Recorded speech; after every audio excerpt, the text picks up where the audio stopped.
जय हिंद दोस्तों, जैसा कि आप सबको पता है इस समय हमारी मॉडर्न हिस्ट्री की सीरीज चल रही है और उसी सीरीज को आज हम लोग कंटिन्यू करेंगे। और आज के वीडियो में हम लोग बात करने वाले हैं कि किस प्रकार से भारतवर्ष में समाचार पत्रों का विकास हुआ। आज आप लोग जो न्यूज़पेपर वगैरह पढ़ते हैं, इन सब का विकास कैसे हुआ, कितनी बाधाएं आई, किस पर्पज से ये शुरू किए गए, इनका यूज़ कैसे हुआ, सारी चीज़ें देखेंगे। ये आपकी मॉडर्न हिस्ट्री में बहुत ही इंपॉर्टेंट चैप्टर होने वाला है। यदि आप किसी भी वनडे एग्जाम की प्रिपरेशन हिंदी माध्यम से करना चाहते हैं तो इस चैनल को सब्सक्राइब कर लीजिएगा, क्योंकि यहाँ पर सभी सब्जेक्ट की पीडीएफ और पूरा का पूरा content free of cost provide किया जा रहा है। आप मेरा टेलीग्राम ग्रुप भी ज्वाइन कर सकते हैं, जिसकी लिंक इस वीडियो के डिस्क्रिप्शन में मिलेगी। वहां पर आप जाएंगे तो सभी कंटेंट का पीडीएफ आप लोगों को मिल जाएगा। चलिए वीडियो की शुरुआत करते हैं बिना किसी देरी के। टॉपिक है हमारा भारतीय समाचार पत्रों का इतिहास। देखिए, इसे जोड़ने के लिए मैं आप लोगों को पिछले वीडियोस पर ले चलता हूं। जो हमारा चैप्टर चल रहा है डियर, वो है भारत में राजनैतिक चेतना का विकास। तो उसमें हमने बहुत सारी चीजें देखी, जैसे कि हमने शुरू किया था आंग्ल प्राच्य विवाद से। जायज सी बात है, दो मत आते हैं, दोनों मत में आपस में टकराव होता है। एक को क्या होती है, इसमें सफलता मिलती है, एक असफल होता है। सफलता किसे मिलेगी? आंग्ल समुदाय को। क्यों? क्योंकि भारत में ब्रिटिशर्स शासन कर रहे हैं, तो वो भारत को किस प्रकार से सुचारू रूप से लेकर चल सके अपने फायदे के लिए, उनमें उन्हें आवश्यक जो जो चीज़ें लग रही हैं उसे लाने का वो प्रयास कर रहे हैं। तो उसी के अंतर्गत कहीं ना कहीं लोगों में राजनीतिक चेतना का विकास होता है। तो सरकार का विरोध करने के लिए न्यूज़पेपर वगैरह का भी वो सहारा लेंगे, पत्रिकाएं आएंगी, पुस्तकें छपेंगी। सबके बारे में हम लोग बात करेंगे कि किस प्रकार से इसे नष्ट करने का प्रयास किया गया। जब ब्रिटिशर्स को लगा कि ये सारी चीजें हमारे अगेंस्ट हो रही हैं, भारत के जो राष्ट्रवादी नेता हैं इसका उपयोग जनता को जागरूक करने के लिए कर रहे हैं, तो इस पर विरोध भी करेंगे। वीडियो में मैं आपसे बात करूंगा, जैसे कि आप लोग देखेंगे 1905 का बंगाल का विभाजन कर्जन के द्वारा। तो उसके बाद क्या होता है कि कई न्यूज़पेपरों पर बैन लगा दिया जाता है। ठीक है, उसके पहले यदि मैं आपसे बात करूं, 1857 की जो महान क्रांति हुई थी, वो भी कहीं ना कहीं लोगों को जागरूक करने पर ही उन्हें पता चलता है कि ब्रिटिशर्स हमारे खिलाफ है, हमारा शोषण कर रहे हैं। आम जनता उस पूरे के पूरे अभियान से जुड़ती है, अंग्रेजों का विरोध करती है, कई अपने प्रमुख नेताओं के साथ मिलकर। तो कहीं ना कहीं इसमें पत्रिकाओं, न्यूज़पेपर वगैरह का बहुत बड़ा योगदान था। मेंस का मुद्दा है, शानदार तरीके से समझेंगे, ध्यान दीजिएगा। इसके बाद जो वीडियो शुरू होने वाला है अब वो होगा आपका national movement, Indian national movement, भारतीय राष्ट्रीय आंदोलन। ठीक है, तो चलिए पहले इसे हम लोग शुरू करते हैं। सबसे पहले हम देखेंगे क्रमवार तरीके से। बोर्ड पर जितनी चीज़ें लिखी हैं इनफ नहीं है, चीज़ें मैं एक्सप्लेन करूँगा, आप लोग मेरे साथ बने रहिएगा। भारत में विकास कब हुआ इसका? तो पुर्तगालियों के आने के बाद भारतवर्ष में समाचार पत्रों का विकास होता है। मतलब आपको लगता होगा कि ब्रिटिशर्स लेकर आए, नहीं। भारत में न्यूज़पेपर का विकास कौन करता है? तो पुर्तगाली लेकर आए थे, लेकिन उन्हें इस पर क्या होती है, पूरी तरह से सफलता नहीं मिलती है। सबसे पहले भारत में यदि पूछे कि प्रिंटिंग प्रेस कौन लेकर आया, तो वो भी पुर्तगाली लेकर आए, क्योंकि इन्होंने ही विकास किया। लेकिन यदि मैं आपसे बात करूं कि भारतवर्ष में पहली बार एक पुस्तक कब छपी, एक बुक कब पब्लिश की गई, तो वो 1557 ईस्वी में पहली पुस्तक गोवा के जो पादरी थे उनके द्वारा छापी जाती है। और ये कहाँ के थे? पुर्तगाल के थे। आपको पता है गोवा 1961 में आज़ाद हुआ है पुर्तगालियों से। भारत हमारा 1947 में भी इंडिपेंडेंट हो गया था, स्वतंत्र हो गया था, लेकिन गोवा पर पुर्तगालियों का अधिकार था। तो 1961 में पुलिस कार्यवाही के द्वारा उन्हें हटाया गया था। ठीक है, उसके बाद यदि मैं बात करूं, अब ये सब विकास कर देते हैं, ब्रिटिशर्स को लगने लगता है कि ये चीज़ें कहीं ना कहीं हमारे खिलाफ हो जाएंगी। तो उन्होंने क्या किया, उन्होंने न्यूज़पेपर की एक प्रिंटिंग प्रेस खोलने की बात की। कौन? British east India company, BEIC। ठीक है ना, ईस्ट इंडिया कंपनी जो थी ब्रिटिशर्स की, 1684 ईस्वी में बंबई में पहली प्रिंटिंग प्रेस की स्थापना कर देते हैं। ठीक है, बंबई में सबसे पहले ब्रिटिश ईस्ट इंडिया कंपनी के द्वारा प्रिंटिंग प्रेस की स्थापना की जाती है। टाइम पीरियड क्या है? तो 1684। उसके बाद क्रमवार तरीके से चीजें आगे बढ़ेंगी। 1780 में पहला समाचार पत्र प्रकाशित किया गया। देखिए, ब्रिटिशर्स समाचार पत्र लेकर आते हैं, लेकिन उनकी उपयोगिता उस हिसाब से नहीं थी भारतवर्ष में। लेकिन जब ब्रिटिशर्स लेकर आए तो 1780 में उन्होंने एक पहला समाचार पत्र प्रकाशित किया। इसके बारे में प्रीलिम्स में पूछा गया है, किसने प्रकाशित किया था? तो उन महोदय का नाम है जेम्स ऑगस्टस हिक्की। ठीक है, जेम्स ऑगस्टस हिक्की नामक के व्यक्ति ने क्या किया था? 1780 में भारतवर्ष में पहला समाचार पत्र क्या किया था? न्यूज़पेपर प्रकाशित किया था। उसका नाम क्या था? द बंगाल गजट या फिर द कलकत्ता जनरल एडवर्टाइजरी, दोनों नाम उसी के हैं, आप लोग याद रखिएगा। ठीक, तो इस तरह से भारत में इसका विकास हो जाता है। अब जब इसका विकास होगा तो धीरे धीरे आपको पता है भारतवर्ष में क्या चल रहा है, राष्ट्रवादी आंदोलन वगैरह भी चल रहे हैं। तो राष्ट्रवादी आंदोलन के समय क्या होता है, इन न्यूज़पेपर का उन्हीं ब्रिटिशर्स के खिलाफ प्रयोग किया जाने लगता है हमारे राष्ट्रवादी नेताओं के द्वारा।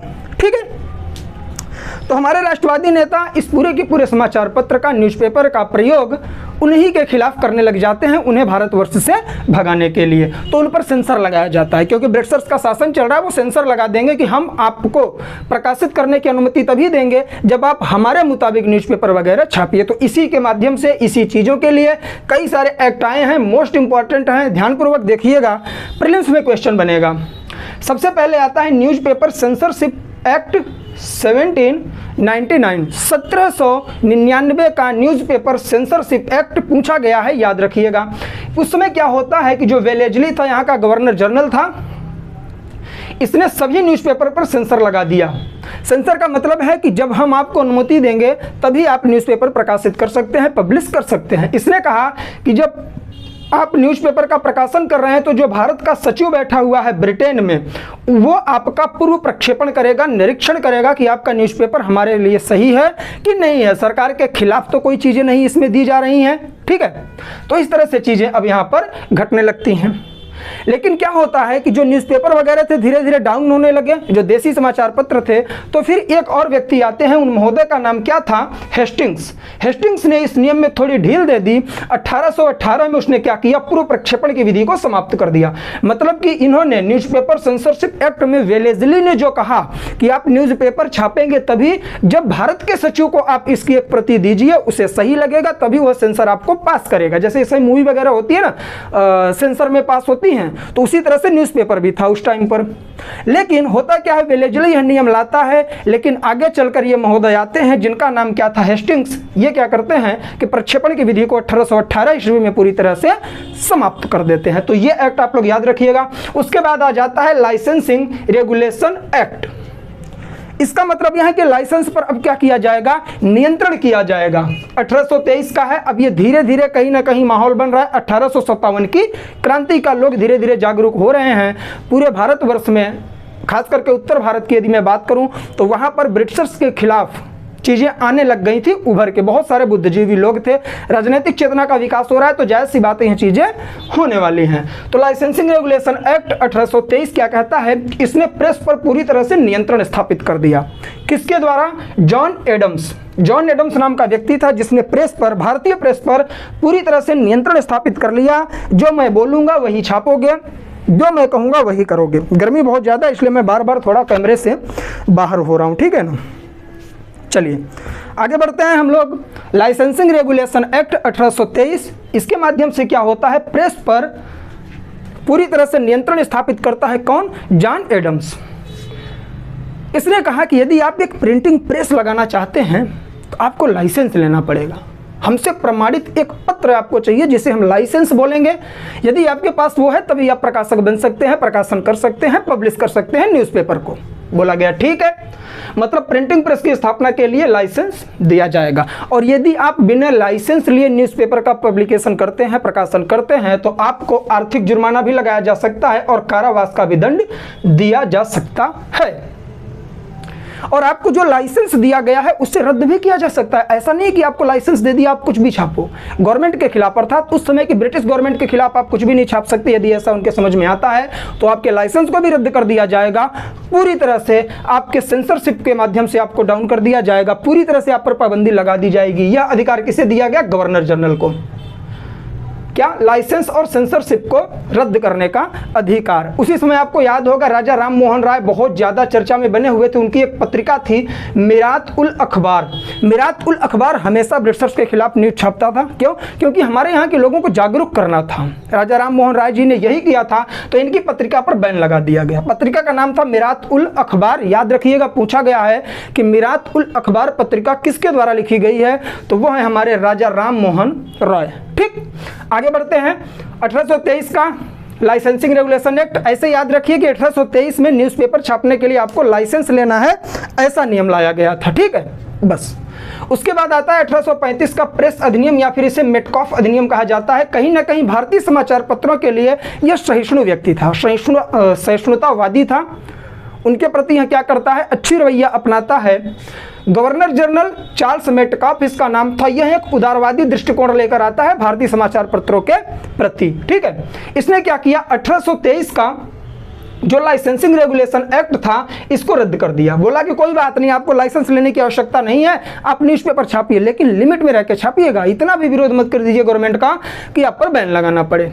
ठीक है, तो इस तरह से परिस्थितियां बदलती रहती हैं, प्रत्येक व्यक्ति एक जैसा नहीं होता है। आप देखेंगे जब कांग्रेस की स्थापना हम लोग अगले वीडियो में करेंगे तो वहां पर हम लोग किसके बारे में पढ़ेंगे, ए.ओ. ह्यूम के बारे में। ठीक है ना, तो ये चीजें आपके लिए महत्वपूर्ण हो जाती हैं। ब्रिटिशर्स में भी कुछ अधिकारी ऐसे हुआ करते थे जो सहिष्णुता की भावना लेकर चलते थे। फिर क्या करता है, इसी को कहा जाता है भारतीय समाचार पत्रों का मुक्तिदाता। यदि आपसे क्वेश्चन बने प्रीलिम्स में कि निम्न में से किस व्यक्ति को भारतीय समाचार पत्रों का मुक्तिदाता कहा जाता है, तो वो कौन है, चार्ल्स मेटकॉफ। ठीक, क्यों, क्योंकि इसने लाइसेंसिंग एक्ट को पूरी तरह से समाप्त कर दिया। भारतीय समाचार पत्र के लिए सहिष्णुतावादी की नीति अपनाता है। 1856 तक यह कानून चलता है। ठीक है ना, जब 1856 तक यह कानून चलता है, लाइसेंस लेने की आवश्यकता आपको बिल्कुल भी नहीं है, आपकी सेंसरशिप भी क्या होती है, रद्द नहीं होगी। तो बहुत सारी मात्रा में मार्केट में न्यूज़पेपर आ जाते हैं, बहुत ज़्यादा इसकी वृद्धि हो जाती है। 1856 तक की बात मैं क्यों कर रहा हूँ, क्योंकि इसमें आप देखेंगे 1857 में भारत की महान क्रांति हो जाती है। कालांतर में इसे भी समाप्त कर दिया गया। कब समाप्त किया गया, 1857 की क्रांति के बाद। आगे बढ़ते हैं, यहां समझेंगे। लाइसेंसिंग रेगुलेशन एक्ट फिर से आ जाता है 1857 का। जैसे कि आपने 1823 में देखा था कि लाइसेंस को स्थापित करना है, पहले तो आप सेंसरशिप लीजिए, ठीक है ना, आप प्रमाणित करवाइए सचिव से। उसके बाद क्या हुआ, लाइसेंस की बात आई, फिर मेटकॉफ एक्ट आता है, वो पूरी तरह से लाइसेंस को रद्द कर देता है। लेकिन जैसे ही लाइसेंस को रद्द करता है, भारत में बहुत ज़्यादा मात्रा में न्यूज़पेपर की वृद्धि हो जाती है। मार्केट में बहुत सारे न्यूज़पेपर, बहुत सारे पब्लिशर आ जाते हैं। वो देख रहे हैं कि भारतवर्ष को पूरी तरह से ग्रामीण भारत में जो राष्ट्रीय आंदोलन हमें चलाने हैं, वो हम यदि ग्रामीण लोगों तक नहीं पहुंचाएंगे, गांव के लोगों तक नहीं पहुंचाएंगे, तो ये हमारा आंदोलन सक्सेस नहीं हो सकता है। और उसका प्रमुख सबसे बड़ा जो हमारे पास क्या था, हथियार था, वो था न्यूज़पेपर। हमने न्यूज़पेपर छापना शुरू कर दिया, सरकार के विरोध में बातें लिखना शुरू कर दिया, लोगों को सुनाने लगे, बताने लगे, पत्रिकाएं छपने लगी कि गवर्नमेंट जो है इसमें हमारी ब्रिटिश ईस्ट इंडिया कंपनी या ब्रिटिशर्स जो हमारे ऊपर शासन कर रहे हैं, वो कहीं ना कहीं हमें लूट रहे हैं। देखिए, हम भारतवासियों पर आदत पड़ चुकी थी, गुलामी की बात मैं नहीं करूंगा, ऐसी मेंटेलिटी उस समय हो गई थी कि कोई भी आता था भारतवर्ष पे शासन करता था, बहुत कम आपको देसी शासक मिलेंगे, जो मिलेंगे भी आपस में लड़ते रहेंगे। तो लोगों को लग रहा था कि ब्रिटिशर्स भी कहीं ना कहीं मुगलों की तरह ही हैं कि हमारे ऊपर शासन कर रहे हैं। लेकिन वो ये नहीं समझ पा रहे थे कि मुगल भारतवर्ष में आए तो वो भारत के बन के रह गए। जो भी उन्होंने किया, पैसे हमसे लिए, टैक्स वगैरह वसूले, तो वो भारत में ही खर्च किए। लेकिन ये ब्रिटिशर्स हमारे यहाँ आते हैं, हम पे शासन करते हैं, हमारी चीज़ें यहाँ से ले जाते हैं रॉ मटेरियल के रूप में, अपने यहाँ औद्योगिक क्रांति करते हैं, उद्योग वगैरह लगाते हैं, मशीनरी लगाते हैं, मशीनों से प्रोडक्शन करके वही चीज़ हमारे पास लाकर बेच रहे हैं। कहीं ना कहीं वो हमें मार्केट की तरह यूज़ कर रहे थे। तो ये चीज़ें आम जनता तक नहीं पहुँची थी। तो आम जनता तक पहुँचाने के लिए न्यूज़पेपर बहुत अच्छा हथियार बना। तो धीरे धीरे लोगों ने इसका विरोध करना शुरू किया और उसका रिजल्ट आपको निकल के आता है क्या, 1857 की क्रांति। जैसे ही 1857 की क्रांति होती है, तो फिर ये ब्रिटिशर्स क्या करते हैं, 1857 में लाइसेंसिंग रेगुलेशन एक्ट लेकर आ जाते हैं। होता क्या है, लाइसेंसिंग प्रणाली फिर से लागू कर दी गई, लेकिन एक वर्ष बाद पुनः मेटकॉफ का जो एक्ट था वह लागू हो गया कि आपको लाइसेंस लेने की आवश्यकता नहीं है। तो इसे कहा जाता है आपातकालीन, ठीक है, कुछ समय के लिए समकालीन एक्ट इसे कहा जाता है। उसका नाम है लाइसेंसिंग रेगुलेशन एक्ट 1857। ठीक है, लाया क्यों गया डियर, ये लाया इसलिए गया कि भारत में बहुत सारे न्यूज़पेपर आ गए थे और वो गवर्नमेंट का विरोध कर रहे थे। फिर इसे समाप्त क्यों किया गया, जब 1857 की क्रांति को दबा दिया गया तो इस न्यूज़पेपर को फिर से लाइसेंसिंग एक्ट से बाहर करना पड़ा, क्योंकि जनता फिर से विद्रोह कर देती कि आपने हमारा न्यूज़पेपर क्यों रोक दिया। ठीक है ना, ये हमारे भलाई के लिए नहीं कर रहे थे। इतना ही है, याद रखिएगा। फिर आता है रजिस्ट्रेशन एक्ट 1867। अभी तक आप देख रहे थे लाइसेंसिंग रेगुलेशन, सेंसरशिप, प्रेस अधिनियम। अब आप क्या देख रहे हैं, पंजीकरण, रजिस्ट्रेशन। रजिस्ट्रेशन एक्ट ऑफ 1867 का पंजीकरण अधिनियम आता है। अब क्या होगा, पंजीकरण का मतलब होता है कि आपकी रजिस्ट्री, जैसे इस समय रजिस्ट्रेशन होता है हर चीज़ों का, कि अब आपको समाप्त नहीं किया जाएगा, अब आपको कंटिन्यू कर दिया जाएगा। कैसे? प्रतिबंध नहीं लगाया जाएगा, प्रतिबंध की बजाय अब नियमितता लागू कर दी जाएगी कि हाँ आप न्यूज़पेपर छापिए, लोगों को जागरूक करिए, लेकिन आप क्या करिए, हमारे यहाँ रजिस्ट्रेशन करवाइए। जिसके पास रजिस्ट्रेशन होगा उसी को हम क्या करेंगे, पूरी तरह से वरीयता देंगे कि वह न्यूज़पेपर अपना मार्केट में ला सकता है। ये ब्रिटिशर्स हमारे साथ कर रहे हैं। लेकिन इन्होंने ये भी कहा कि हम लाइसेंस तो आपको दे रहे हैं, ठीक है, रजिस्ट्रेशन आपका करें, जैसे लाइसेंसिंग एक्ट 1823 में हुआ था। उन्होंने कहा कि देखो हम रजिस्ट्रेशन तो आपको दे रहे हैं, लेकिन इसका मतलब ये नहीं है कि आप पूरी तरह से सरकार के विरोध में चीज़ें लाने लग जाइए न्यूज़पेपर में। यदि आपने सरकार विरोधी लेख छापा तो आईपीसी की धारा 124 जो है उसमें इन्होंने 124A जोड़ दिया। कहा कि इसके माध्यम से आपको राजद्रोही साबित किया जाएगा और देश से आपको निष्कासित कर दिया जाएगा या फिर आप पर जुर्माना लगा दिया जाएगा यदि आप ब्रिटिश गवर्नमेंट के खिलाफ कुछ भी अपने न्यूज़पेपर में छापते हैं। तो ये था हमारा रजिस्ट्रेशन एक्ट ऑफ 1867 का रजिस्ट्रेशन या फिर पंजीकरण अधिनियम। ठीक, अब यहाँ से पंजीकरण होने लग गया। उसके बाद मोस्ट इंपॉर्टेंट एक्ट आता है वर्नाकुलर प्रेस एक्ट। पूछा गया है प्रीलिम्स में भी, मेंस में भी इसके बारे में पूछा जाता है, प्रकाशित करने के लिए बोलता है। तो 1878 में लाया गया था ये, ठीक है। ये क्या हुआ, पूरी तरह से वर्नाकुलर प्रेस एक्ट का मतलब है कि जो देसी समाचार पत्र हैं इन पर नियंत्रण लगाया जाएगा। देखिए 1857 की क्रांति होने के बाद रजिस्ट्रेशन तो लागू कर दिया गया, लेकिन बहुत सारे लोग रजिस्ट्रेशन करवा के अपना न्यूज़पेपर मार्केट में लाने लग गए। तो उनको नियंत्रित करने के लिए वर्नाकुलर प्रेस एक्ट लाया गया और कहीं ना कहीं यह एक्ट क्या करता है, अंग्रेजी वर्सेज देसी समाचार पत्रों का क्या कर देता है, यह शुभारंभ कर देता है। मतलब कि जो अंग्रेजी पेपर हैं उन्हें वरीयता देने लग जाता है, देसी समाचार पत्रों को नष्ट करने, नियंत्रित करने की बात करने लगता है। कौन? Vernacular press act. तो लोग व्यापारी हो गए थे उस समय भी, न्यूज़पेपर वगैरह छाप रहे थे हिंदी में, देसी भाषाओं में, तो वो क्या करते हैं, धीरे धीरे इंग्लिश में कन्वर्ट होने लगते हैं। क्योंकि जो न्यूज़पेपर है, अब हमारे पास न्यूज़ नहीं आ रही है, तो कहा जाता है कुछ टाइम पीरियड में जो देसी समाचार पत्र थे भारतीय भाषाओं में, स्थानीय भाषाओं में, वे अंग्रेजी से न्यूज़ उधार लेने लग गए थे। वही एक टाइम पीरियड है, उस समय एक बहुत फेमस पत्रिका थी अमृत बाजार पत्रिका, यह रातों रात अंग्रेजी में कन्वर्ट हो गई जो हिंदी में छपती थी, ठीक है। उसके बाद ऐसा तो है नहीं कि हमेशा चलता रहेगा। आता है 1878, ठीक है। 1878 में भारत सचिव क्रेनब्रुक ने पूर्व सेंसरशिप को समाप्त कर दिया। ये जो वर्नाकुलर प्रेस एक्ट है इसको लागू किया गया, देसी समाचार पत्रों पर नियंत्रण करने की बात की गई, लेकिन इन्होंने सचिव से जो पूर्व प्रक्षेपण जरूरी था उसे समाप्त कर दिया। ये कब का था? 1799 का न्यूज़पेपर सेंसरशिप एक्ट। ये तो लागू ही था ना, समाप्त तो लाइसेंसिंग किया जा रहा था। तो मतलब आप कोई भी न्यूज़पेपर छापिए, चाहे आपका रजिस्ट्रेशन हुआ हो, सेंसरशिप मिली हो या फिर आपको लाइसेंस मिला हो, आपको भारतीय सचिव के पास ये चीज़ भेजनी है।